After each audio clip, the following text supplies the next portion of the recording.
Best of R / Tales from Retail episode 76. Subscribe for Reddit videos daily. Story time. This man came into the store 2 different times trying to return with no receipt. The first was during the summer. He had about $300 worth of stuff and my coworker refused the return, and as she's walking to the manager's office, this man is following her screaming at the top of his lungs how terrible she is, etc. That was the end of that. Fast forward to October. He's back. This time he's got around $200 worth of stuff in his cart, and my coworker who's been working there for 4 years isn't dumb, so she called my manager up. My manager straight up told this man that we saw him take the items off the shelf and that we were going to take them back. Now him and my manager are just going off at each other. Finally mall security showed up, and my manager just told him to get the F out of my store priceless. Face with tears of joy.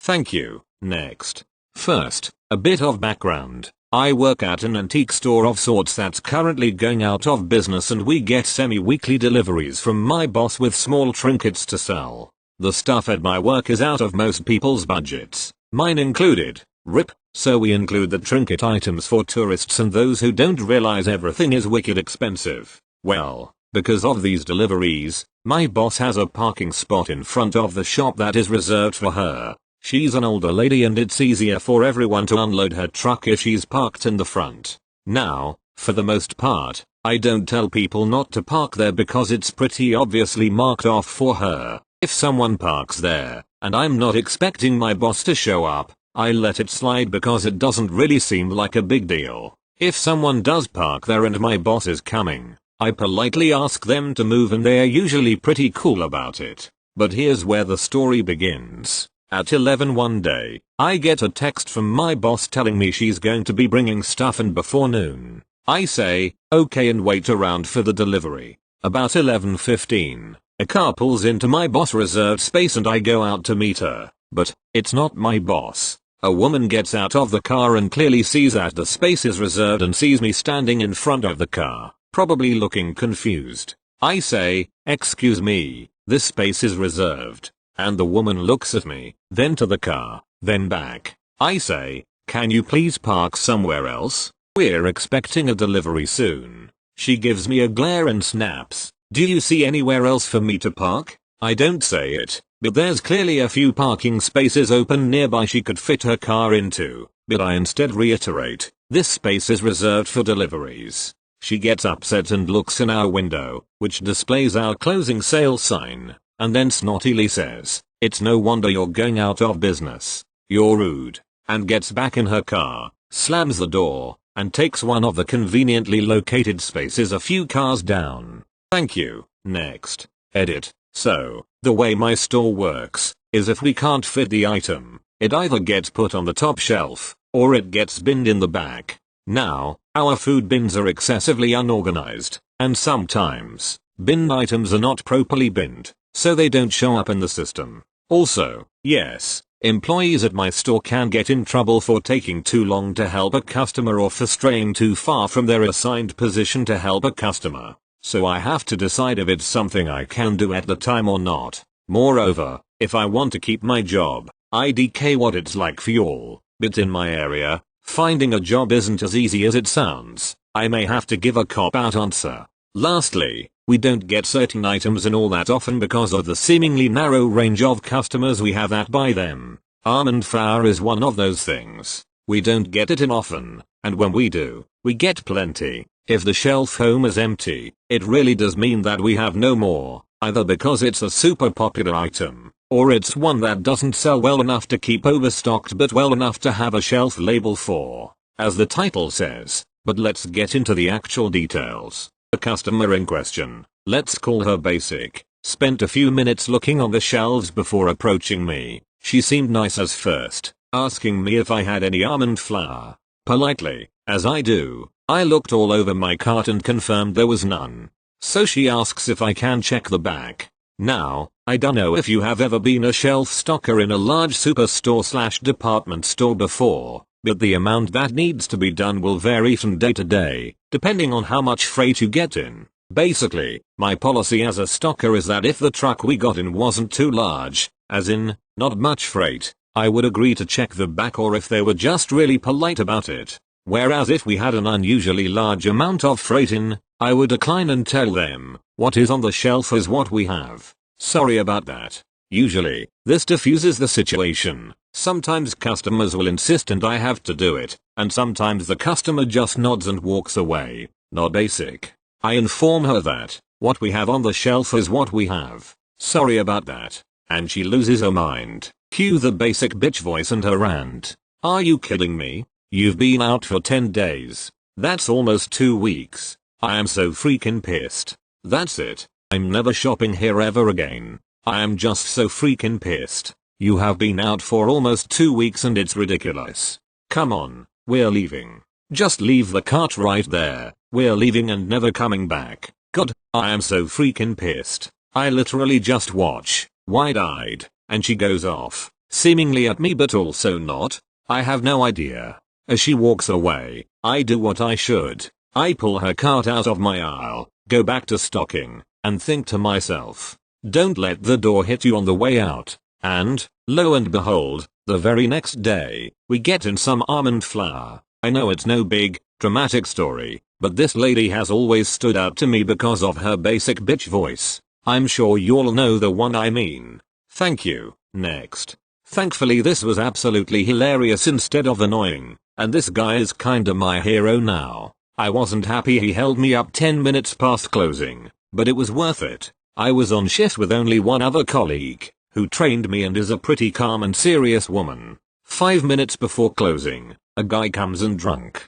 I've only worked there for a few months, and this was the first drunk guy I've seen at work. It's not exactly the kind of place people drink and visit. He's not staggering or anything, but he smells of alcohol and he's just sweeping things into his arms and bringing them to the counter for us to add up. He wanders through the whole shop not even looking at what he's picking up, but I will say he paid enough attention to get some serious discounts in our sale. He's finally done 5 minutes past closing, and is the only customer left in the shop. We're a small business, and don't have the most up-to-date tech, so every product has to be written in a book along with the price and serial number. So it takes a while to process a big purchase like this. He ends up with 8 bags and spending £222.50. He's maybe in his late 60s, and these bags are heavy, so he can only carry one and leaves his phone number, name and email so we can identify him when he comes to pick up the rest the next day. His email address manages to run off the page and it takes him 2 attempts to actually write it.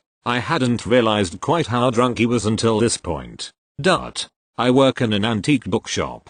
Guy bought 8 bags of antique books while drunk. It's been about a month, and we haven't seen him since. Emails have been bouncing back, and we've tried several variants, but we literally cannot track him down with name or phone number either. This man spent over £200 on 8 bags of antique books, took home maybe £40, and vanished without a trace. He's the kind of cryptid I want to be. Thank you. Next.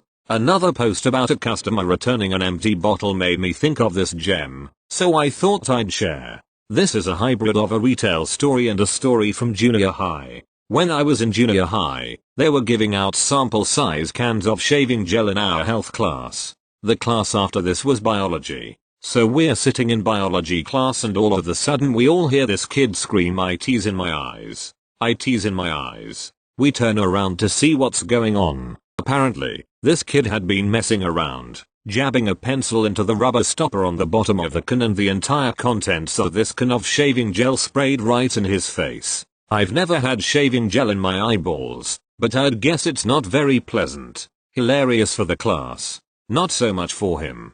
Fast forward about 6 years. I was working for a regional superstore at the time. Even though I didn't normally work at the service desk, I was up there helping out with some stuff when this 18-year-old kid comes up to the counter. He slams down an empty can of pepper spray and screams, "This is empty. I want my money back." I look up at him and notice his entire face is bright red and he's got tears pouring down his face. Obviously he'd accidentally used it on himself. But the best part is, I immediately noticed this was the same kid that shot himself in the face with shaving gel back in school. Thing is though, we didn't sell pepper spray back then. I'm not sure where he got it, but I told him I couldn't return it since it's an item we didn't sell. He threw the empty can on the ground and stormed out. I immediately lost it laughing. I just couldn't believe it happened again. Thank you. Next. I work at a home improvement store, and I was on the garden center register, and a lady comes up with a plant that's on clearance. The original price of this plant is $21, and it has been reduced down to $10, which is over 50% off. Some of the leaves are dead, hence why it's on clearance. She asks if she can return it if it dies, and I informed her clearance items are final sale, to which she says, well, can you reduce it down any more? $10 is a lot for a half-dead plant. To which I replied, Mom, it's already reduced down to $10. That's the maximum I can do. She said, but look, these leaves are all dead. And I said, yes Mom, that's why it's on clearance in the first place. Thank you. Next. From a few years back, and the world of auto parts.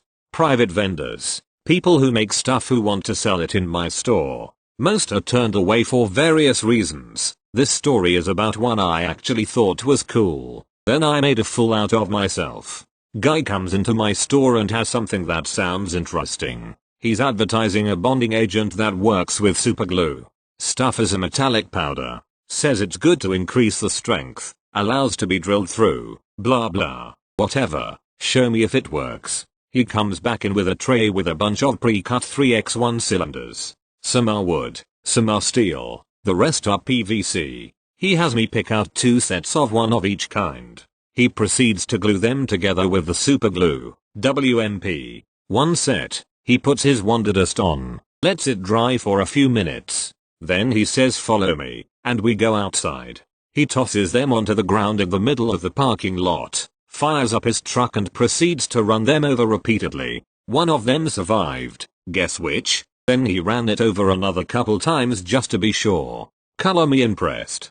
Price wasn't bad, so it gets a spot. He leaves the sample piece with the Wonder Dust on it. I demonstrate to my customers by chucking that piece at a wall as hard as I can, or inviting them to, or running it over for my favorite customers. Stuff sells well to the people that have a use for it. None come back unhappy. It goes through lots of these torture tests. So about a week later, I'm working a night and of my best nighttime customers comes through. It's the power company. These guys come in for stuff at night all the time, and one of the things they usually get is super glue.